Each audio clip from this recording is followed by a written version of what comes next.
I thought that sounded fun to go to the Bugle Corps in Milwaukee, and sounded like a good date, so I said sure. I called up another one and she said I was going steady. So I saw Eleanor down again and I went over and asked her. I always knew him and had a little crush on him. I always said I would not marry a man who couldn't dance. But I married one, and he can't dance a step to this day. We would get out on the slow ones and just stand there and kind of wiggle back and forth. We would go out to a movie. Every Sunday night? Yeah, or on a Saturday we would stay at home and play card games with my folks. And then Mother would go and make coffee, and Frank and I would go over to the bay to the igloo and get sandwiches and bring them home, and we'd eat. They'd go to bed. We've had a very happy marriage. There's ups and downs in every marriage, but we've had a good marriage.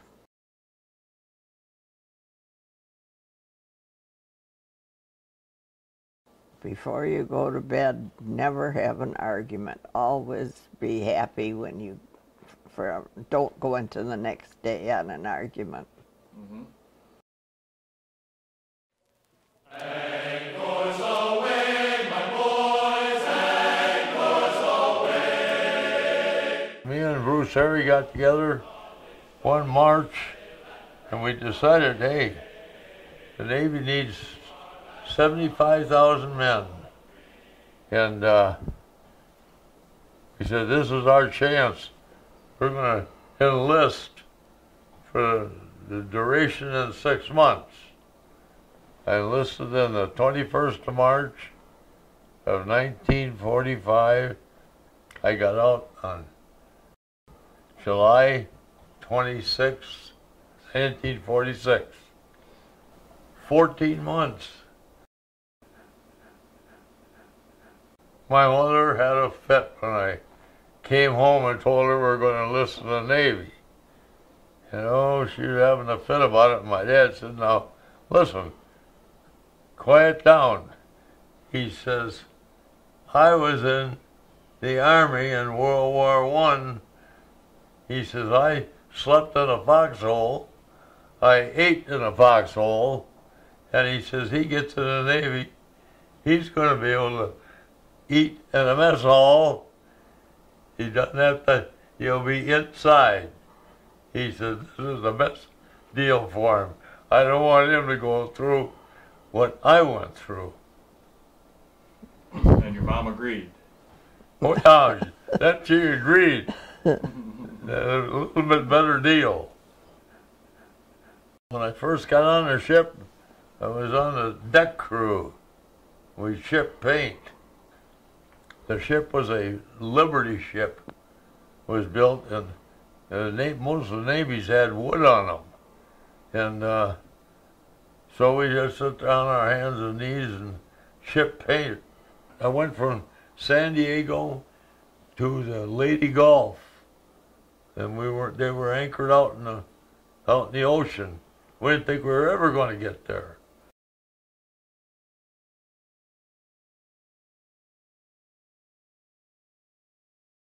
I've been on the ship about 14 days. And I said, that's the best news there ever was.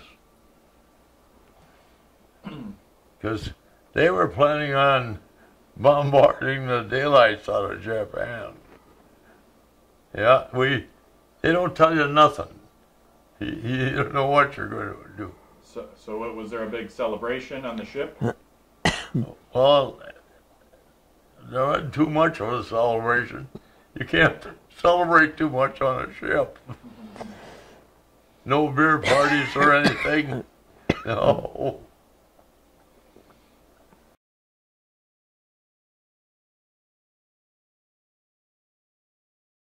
We had this pretty what do you a heavy set guy from down south, Mm-hmm. and them guys know how to talk their way out of anything. And so I got acquainted with him, and he went up and saw the lieutenant and said, "I've got just the man for you." The guy said, "That's fine." So I took over as a mailman. So that was a good deal, Mm-hmm. because I usually left at 7 in the morning to get the mail. We were on an ammunition ship, and you were not allowed to dock in a harbor. No? You've got to dock out in the ocean. So it took about an hour and a half to get there, and an hour and a half to get back. By that time, all inspections and everything was done. Mm-hmm. It was just lunchtime. Mm-hmm. And if it wasn't, we made sure it was. Mm-hmm.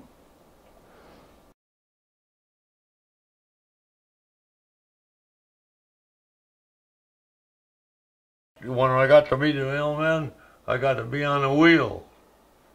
And that's what you steer the ship from. You're way up on top with one of them big wheels, and there'd be 4 of us in each group, because your hours were 8 in the morning till noon, noon till 4, 4 till 6, and 6 till 8, because you have to switch for the night meal.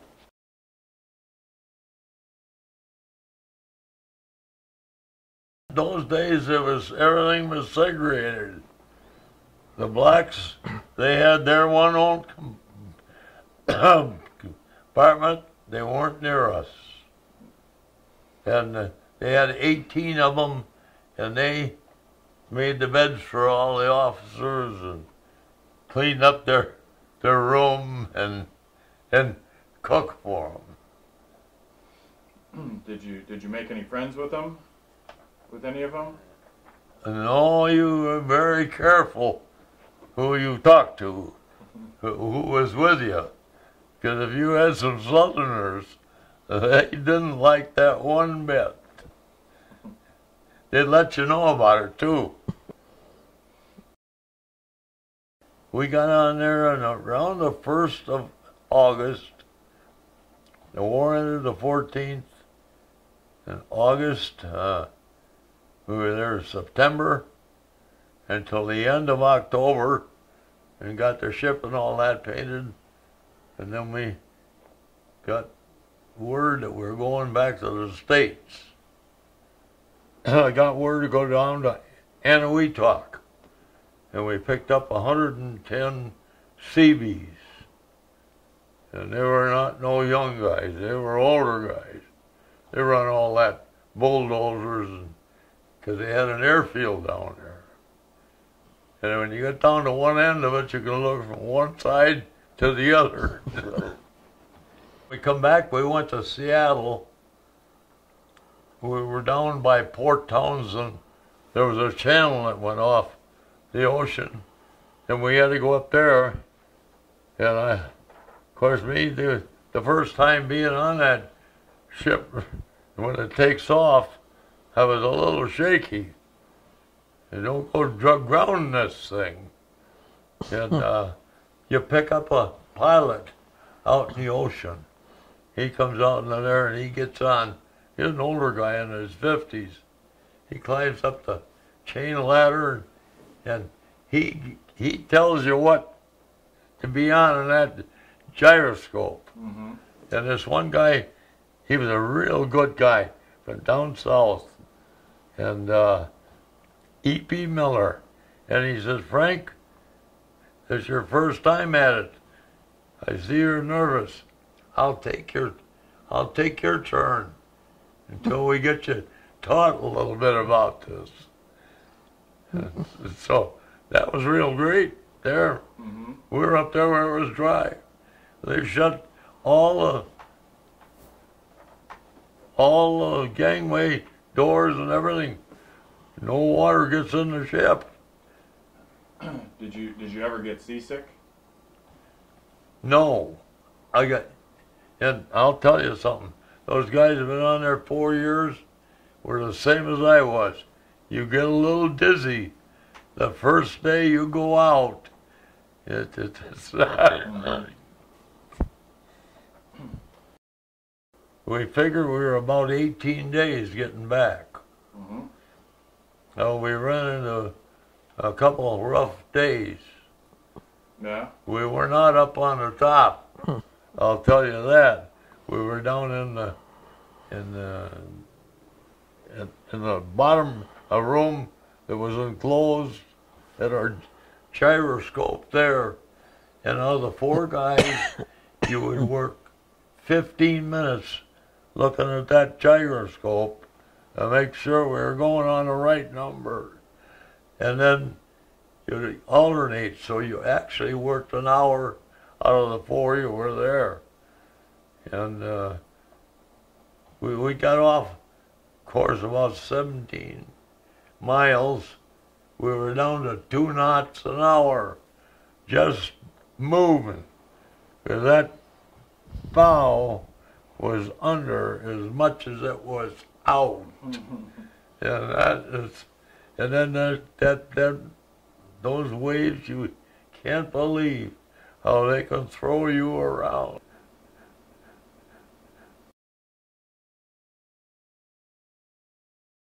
How good a swimmer? I can't swim a stroke. I still can't. They were going to teach us in San Diego. After 5 days, we were gone on a ship. They didn't have too much time.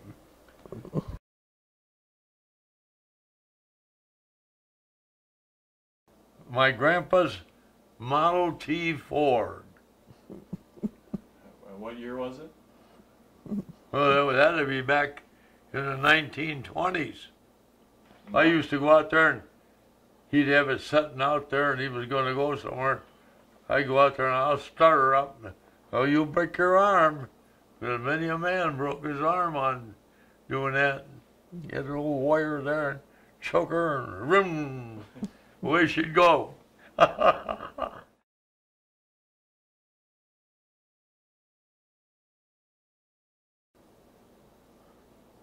Down in Chicago, I see Joe DiMaggio.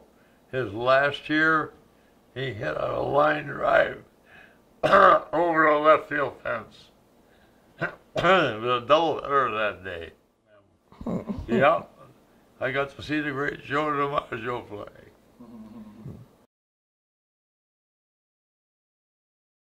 Who was your favorite player as a kid? Bill Nicholson of the Cubs. He struck out more times than he hit home runs.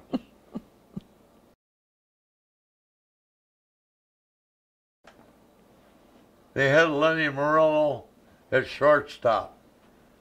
And he wilder than the dickens. A double play come up, and the ball was thrown to Morello to the grandstand. And that's where he threw quite a few of them.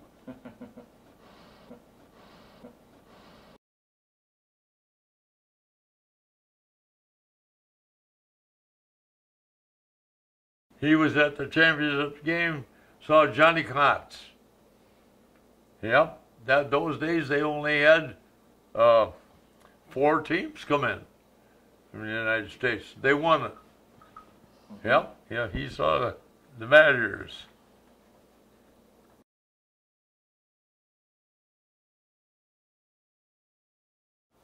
Oh, we Fabulous. had more fun. We'd always have to park at this church, and it was a big bump going into the church parking lot. We said, well, we know we're in the right place because we went through our bump. And we get in there, we go in through the turn around that driveway. Debbie would say, we're at the right place.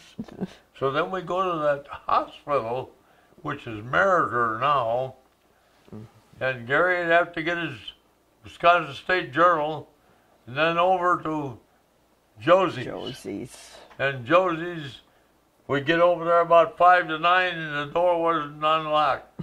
And we'd all pound on the door, and then we'd go. You know, like we met the guy from Rockford, Illinois, and all guys that Gary knew, and we'd go in and have to have a couple of beers there. Then we went to Jingles. Then Jingles, and that's it, because you don't want to drink too much and have to go to the bathroom in that stadium. The lines are a mile long. And I think the best one was the day we were in the men's, up to the urinals, and here this woman comes along, tapping us all on the back. How's things going, guys? she come to use one of the other toilets because the women's line was too long.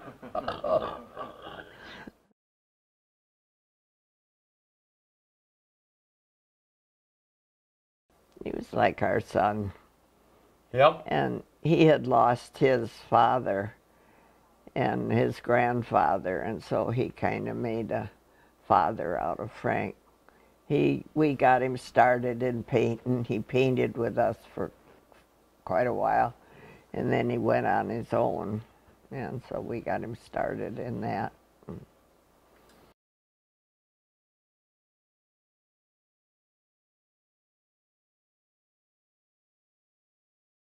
We loved the dog track. We loved the dog track, and after a month there, the general manager saw me every day come over and he said, pulled out a piece of paper and he says, write your name and an address and I'll get you a free pass for life. And then I could take my wife. We never missed performance over there. We're only 5 miles from it. Go in the afternoon and leave after the 10th race, and then bet the next 5. Come back to one night, and one of the tellers says, get over here. You just won $102. I just bet numbers on it. And we loved their buffet. They had a very good They had one of the best buffets. And maybe he's eating that. That was a $9.95. Started at 11. So my son-in-laws come out, got there right at 11, and then he had his breakfast. 2:45, they say, we're going to shut the buffet down at 3 o'clock. Well, now we better have dinner. So then we go get dinner. And Frank is one that loves whipped cream on everything. So first thing he does when he gets there is goes and gets his favorite piece of pie and fills it with whipped cream. Well, he came back to the table, and us naughty people had taken all his whipped cream. Yeah. And we had our class reunion at the dog track one year. And we had a minister in our group, and he sat with his back to the dogs. Yeah. Oh, that was the greatest buffet there ever was. Yeah, we made an awful lot of good friends at the dog track that we still have today. A couple of them are gone and no longer with us, but we had a lot of fun with them.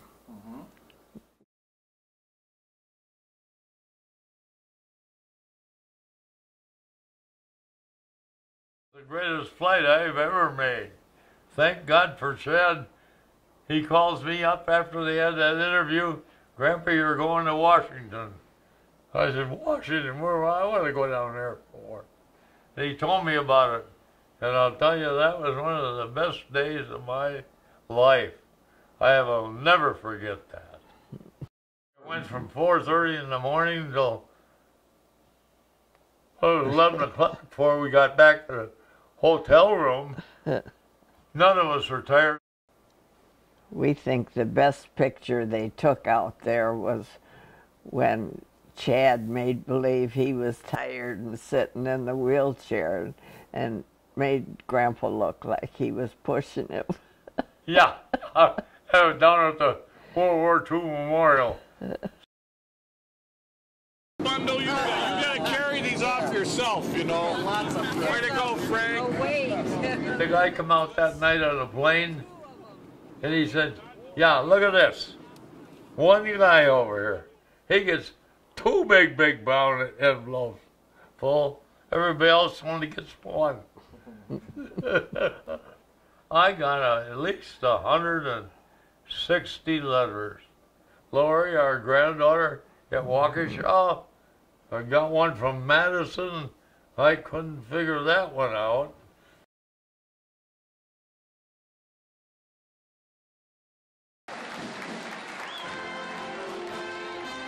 Oh, that welcome home story.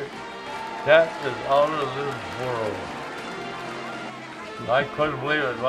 I shedded a few tears coming down that aisle when those little 6 and 7-year-olds get under the rope and shake my hand. Oh, they were so happy. Every one of them says, thank you for serving.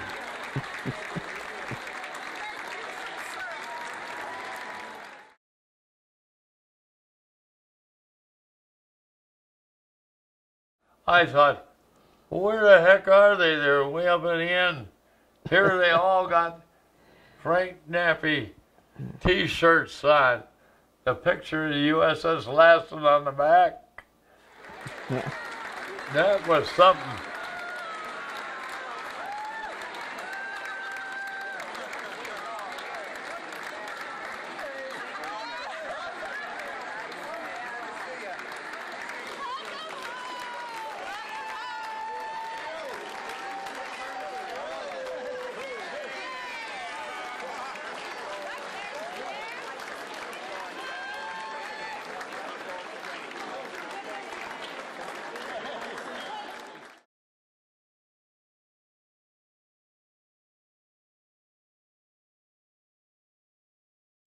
If you ever have eaten anywhere, you gotta go to Hoo Hot.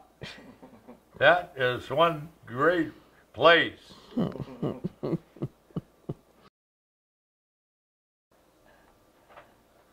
Grandpa, can you pronounce Giannis's last name?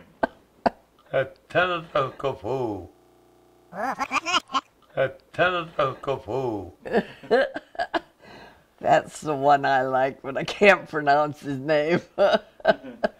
That's I like. You can, but I can't. The announcers just call him Yanis, and I said that's better. I can pronounce that. I was in the band 8th grade. If we didn't have us 8th graders in there, they wouldn't have had much of a band. Didn't have big bands like they have today. Do you think I should tell him about over the Bigfoot? When he was caddy over the Bigfoot, he was just learning to drive. So I'd take him over if, because I'm retired, I got nothing to do. And I'd go over and get him in the afternoon. We were going over and always he, when we're going anywhere, he said, can I drive? I said, sure.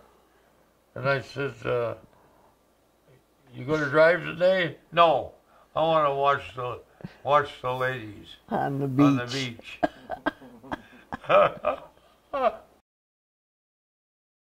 I'll tell you, one job my wife and I had, we drove cars for the Buick Chevy dealer in Elkhorn.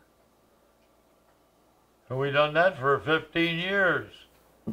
But when I got 85 years old, I said, I can't take that Chicago driving anymore. They drive like idiots down there. I think the best one was the day I went out to the dentist. I was a mile out of town. I got out there and I thought, Jesus, never put my teeth in. And turn around, come home. That's what I'm out here for.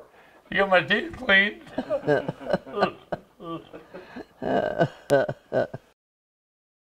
He's got just a partial plate here. I got And At 4. he says, if he takes it out and I kiss him, he's, that feels funny. You right just there, just come right there is over fine. here. You don't have Oh. to get up.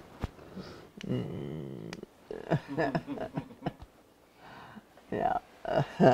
Okay. We can yeah. still do that after 67 years. Yep, 67 years. I said, you know, there are not too many people get that far.